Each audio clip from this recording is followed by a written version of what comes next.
Masih seputar kasus yang disebut Sambo Jilid 2, kasus tewasnya anggota polisi ditembak dua seniornya. Kematian Bribda Ignatius Dwi Frisco tentu menjadi pukulan keras untuk pihak keluarga.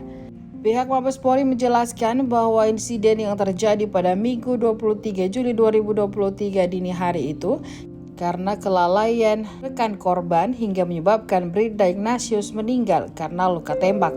Namun, keluarga Bribda Ignatius atau akrab disapa Riko mengaku ada kejanggalan dalam insiden tersebut.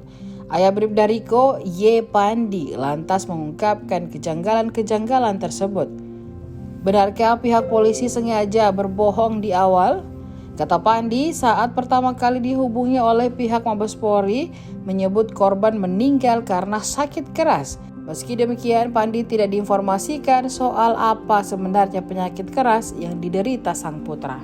Berdasarkan informasi yang dihimpun Tribun Timur sebelumnya, pria yang akrab disapa Riko ini tewas karena diduga tertembak dua rekannya sesama Polri pada Minggu 23 Juli pukul 1.40 waktu Indonesia Barat. Lokasi kejadian berada di Rusun Polri Cikeas, Gunung Putri, Bogor, Jawa Barat. Sebelum dipulangkan, pihak Mabes Polri menyatakan ke keluarga agar jenazah korban diotopsi. Namun, ayah Bribda Riko, Y. Pandi sempat menolaknya.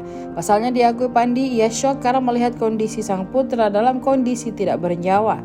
Selain itu, kondisi tubuh sang putra juga semakin memprihatinkan jika dilakukan otopsi.